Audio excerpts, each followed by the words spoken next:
कंस को आकर के नारद जी ने सब बता दिया कि भाई तुम्हारे शत्रु कौन है। बोले ब्रजमंडल में यशोदा और नंद बाबा के जो पुत्र हैं यही तुम्हारे काल है। कंस ने कहा अभी तलवार निकाल के जाता हूं, अभी मार दूंगा इनको। बोले कि तुम हर बार यही तो करते हो, सफलता मिली, कितने राक्षस मर गए। अब हमारी कही एक बात मानो, क्या तुम किसी को मत भेजो, तुम भी मत जाओ, उनको मथुरा बुलाओ। कंस बोला वो कैसे होगा। बोले तुमको जो धनुष मिला है ये महादेव ने तुमको दिया, इस धनुष का सुंदर यज्ञ करो और उस यज्ञ में उपहार देने के लिए, पुरस्कार देने के लिए ब्रज के कुछ लोगों को बुलाओ। हाँ भाई ये किसान बहुत अच्छे, इनको किसानी का पुरस्कार देंगे, ये दूध दही का बहुत अच्छा व्यापार करते हैं, इनको व्यापारी का पुरस्कार देंगे। ऐसे ही कृष्ण बलराम को पुरस्कार दो। बोले भैया हमने सुना है इन्होंने ब्रज की बड़ी रक्षा करी, बड़े बड़े राक्षस मारे, पर्वत उठा लिया, तो इससे दो बातें होंगी। बोले क्या, पुरस्कार देने का बहाना मिल जाएगा और ब्रजवासियों को यह भी लगेगा कि राक्षसों के मारने पर बालकों को पुरस्कार दे रहा था, उसका मतलब राक्षस कंस ने नहीं भेजे थे। नहीं तो सबके मन में यही है कि राक्षस तुम नहीं भेजे थे। खोल दी, चरणों में गिर गया नारद जी के।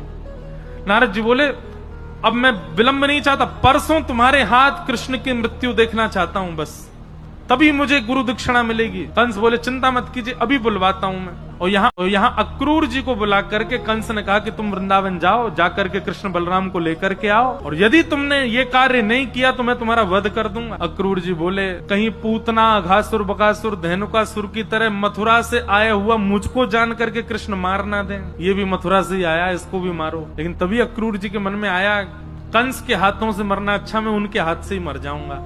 और अक्रूर जी वृंदावन की ओर निकल पड़े। यहाँ नारद जी वृंदावन पहुंच गए और ठाकुर जी को एकांत में पकड़ करके कहा, बोले ये सब क्या कर रहे हो ठाकुर जी, आप रास बिहार कर रहे हो, चोरी माखन की कर रहे हो, ग्वाल बालों के संग किलोल कर रहे हो, आनंद कर रहे हो, कंस को कब मारोगे आप। कंस का वध करना है, उसके बाद द्वारिका की स्थापना करनी, 16,108 विवाह करने, महाभारत का युद्ध करा के पूरे विश्व को गीता का ज्ञान दे करके और सब व्यवस्थित करके धर्म स्थापित करके पुनः आपको वैकुंठ आना है। जब नारद जी ने ये सब बात बताई ना, छोटे से कन्हैया साथ अभी 11 वर्ष के हुए ठाकुर जी, नारद जी के आगे ठाकुर जी के आंसू आ गए। और ठाकुर जी बोले नारद मैं सत्य बताऊं, इन ब्रजवासियों के प्रेम में मैं भूल गया था कि मैं परब्रह्म हूँ, मैं भूल गया था कि मुझे वैकुंठ भी जाना है, मैं भूल गया था अभी अब आगे मुझे क्या क्या करना है, सब मेरी विस्मृति हो गई थी। नारद जी बोले पहले ब्रह्मा को लगा था कि आप भगवान नहीं हो, फिर इंद्र को लगा कि आप भगवान नहीं हो, अब मुझे भी लग रहा है कि सच में आप भगवान ही तो हो ना, आप परब्रह्म हो,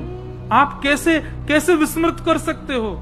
ठाकुर जी बोले ज्ञान में सामर्थ्य नहीं है पर ब्रह्म को बांधने की, वैराग्य में सामर्थ्य नहीं है, पर इन ब्रजवासियों का जो प्रेम है ना, इस प्रेम में सामर्थ्य है कि जगत नियंता परब्रह्म भी विस्मृत हो सकता है कि मैं परब्रह्म हूं। नारद जी बोले मुझे कुछ नहीं पता भगवान, ये भाव आदि सब छोड़िए, परसों कंस को मारिए। भगवान बोले और तुम कंस से तो कुछ और बोल के आए हो। तो बोले वो तो बात बनानी पड़ती, आप तो जान ही रहे थे तो मैंने ही व्यवस्था की है। अक्रूर जी आ रहे हैं, चुपचाप उनके साथ मथुरा जाइए और जाकर के कंस का वध कीजिए और वहां जाकर के फिर सब व्यवस्थित कीजिए। भगवान को उस दिन के बाद नींद नहीं आई। यशोदा मैया को देखते हैं, नंद बाबा को देखते हैं, ब्रजवासियों को देखते हैं तो मन में सोचते हैं मैं कैसे जाऊं इनसे दूर। और तभी अक्रूर जी महाराज वृंदावन पधारे। अक्रूर जी वृंदावन पहुंचे और वृंदावन जाकर के उन्होंने समाचार दिया कि मथुराधिपति कंस ने आपके दोनों पुत्रों को पुरस्कृत करने के लिए बुलाया है। अब ये बात सुनकर के नंद बाबा आदि कुछ बड़े बुजुर्ग तो प्रसन्न हुए, हमारे लालन को पुरस्कार मिलेगा।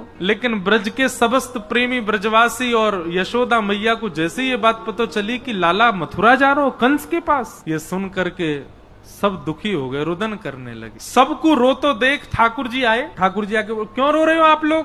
बोले लाला तू मथुरा जा रहा है, कंस के पास जा रहा है। भगवान बोले 3 दिन के काजी तो जा रहा हूं, कल जाऊंगा, परसों रुकूंगा, बाकी अगले दिन तो आ जाऊंगा मैं, और कल जाऊंगा परसों ही आ जाऊंगा, 2 दिन में ही आ जाऊंगा मैं तो। सब ब्रजवासी बोले लाला हम तेरे बिना एक क्षण ना रहे, आज तक जब से तेरा जन्म भयो है ऐसा कोई वृंदावन ब्रजवासी नहीं जिसने ठाकुर जी को नित्य निहारा ना हो। बोले लाला जे 2 दिन हम कैसे रहेंगे। ठाकुर जी थोड़े रूठ गए, बोले दुनिया के बालक घूमे जामे, मोह तो ऐसा लगे तुम सबरे मुंह को घर में ही बुढ़ो कर लोगे या ब्रज से बाहर ही ना जान दोगे।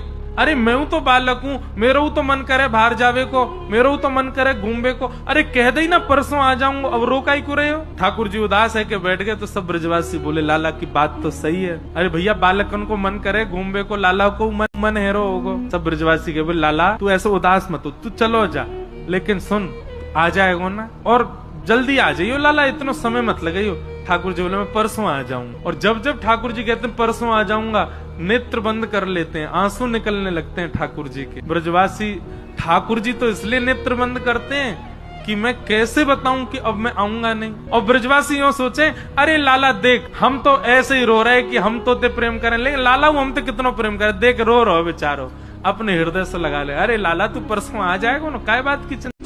और ये सब ब्रजवासी इस भ्रांति में है कि 2 दिन में ठाकुर जी आ जाएंगे। मुझे सत्य बता देना चाहिए, सबको बताऊंगा ये तो उचित नहीं। भीतर गए नंद भवन में, ये बोले मैया आपको कुछ बतानो। अक्रूर जी ने सब बात बता दी, कैसे वसुदेव जी ने अपनो लाला आपके यहाँ लाके सुलाए दियो, अब आपकी लाली ले जाकर के कंस को दे दी।